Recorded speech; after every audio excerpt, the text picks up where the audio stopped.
kaibigan, ako si Janine, isang Municipal Nutrition Action Officer at inaaniyahan ko kayo sa isang presentation tungkol sa growth monitoring and promotion. Ating tatalakayin kung ano ang malnutrisyon, ano ang nutrition assessment at ang kahalagahan nito, ano ang growth monitoring and promotion at ang kahalagahan nito sa pag-iwas sa malnutrisyon, at ano-ano ang iba't ibang uri ng nutrition assessment methods at ang principle of growth assessment. Samahan ninyo kami sa pag-aaral ng tamang paraan ng growth monitoring and promotion. Dahil ang mga bata ay kabilang sa vulnerable groups, magpo-focus muna tayo sa kanila. Bago natin talakayin ang growth monitoring and promotion, alamin muna natin kung ano ang malnutrisyon. Ano nga ba ang malnutrisyon? Ayon sa World Health Organization o WHO, ang malnutrisyon ay tumutukoy sa kakulangan o labis na nutrient intake o hindi maayos na nagagamit ng katawan ang nutrients. Ang kakulangan sa nutrisyon ay may tatlong uri: ang undernutrition, overnutrition, at micronutrient deficiency. Pagdating sa undernutrition, may iba't iba itong uri. Ang wasting o yung payat na payat o mababa ang timbang ayon sa tangkad, underweight o yung mababa ang timbang ayon sa edad, at stunting o yung maliit para sa kanyang edad. Paano malalaman na may malnutrisyon? Kailangang magsagawa ng nutrition assessment. Mahalaga ang nutrition assessment upang malaman ang nutritional status ng isang tao. Ginagawa ito upang: una, matukoy kung sino ang maaring magkaroon ng malnutrisyon para sa agarang solusyon o referral.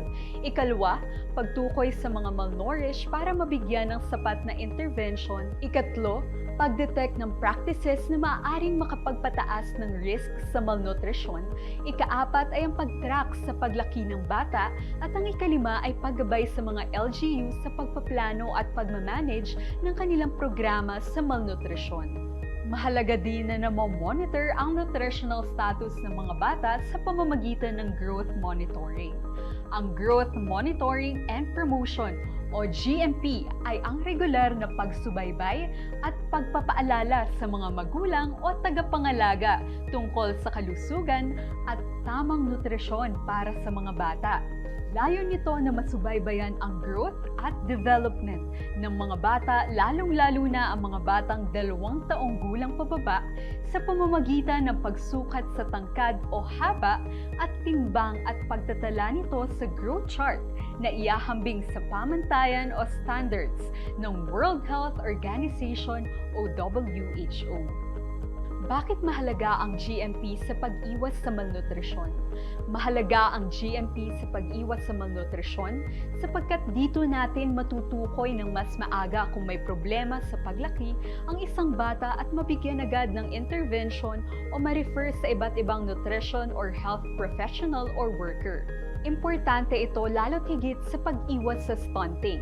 Kinakailangang mabigyan ng wastong nutrisyon at pag-aalaga ang mga batang nasa critical period o 2 taong gulang pababa upang maiwasan ang stunting at ang irreversible effects nito. Napakahalaga na tayong mga health at nutrition worker o volunteers ay may sapat na kaalaman sa GMP para sa tamang pagmamonitor ng paglaki ng mga bata.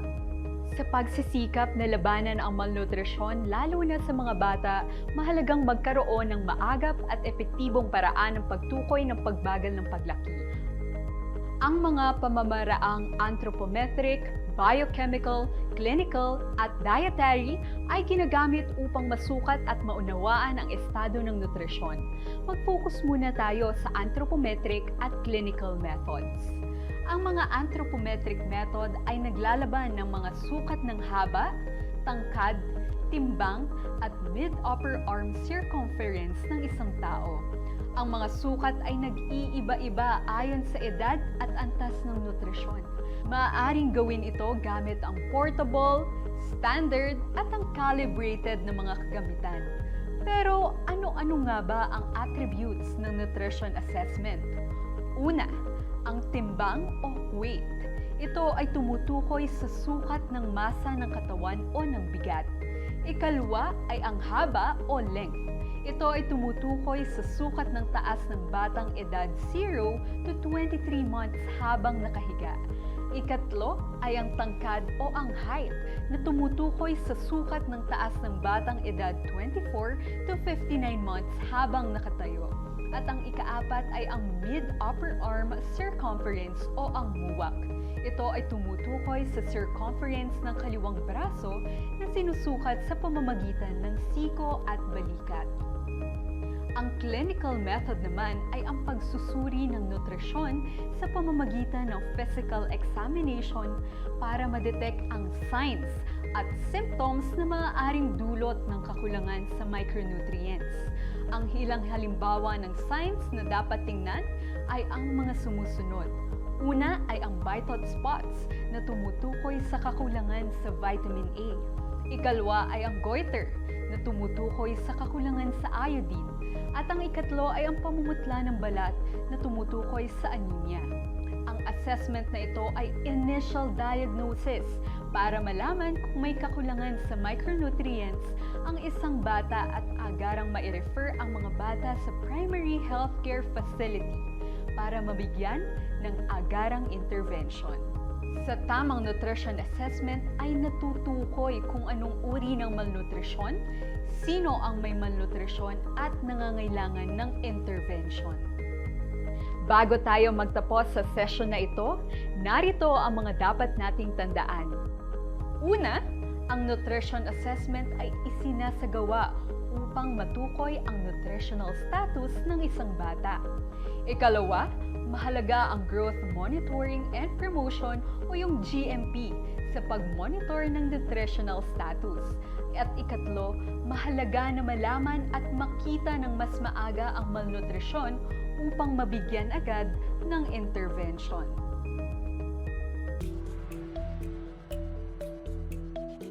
Ano-ano ang tatlong uri ng malnutrisyon?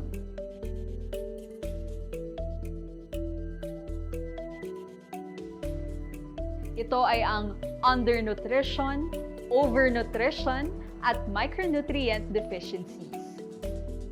Ikalawang katanungan, ano ang tawag sa pagsusuri ng nutritional status?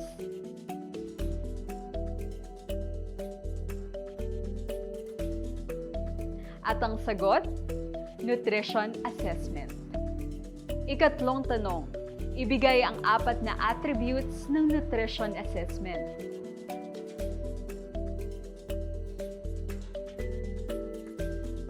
At ang sagot, ito ay ang timbang, haba, tangkad, at mid-upper arm circumference. Ika-4 na tanong, ano ang tawag sa regular na pagsubaybay at pagpapaalala sa mga magulang o tagapag-alaga tungkol sa kalusugan at tamang nutrisyon para sa mga bata?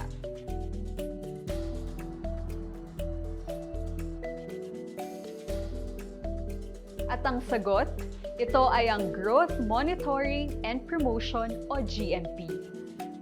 Ikalimang tanong, kapag nakakaranas ng anemia, anong nutrient ang posibleng kulang?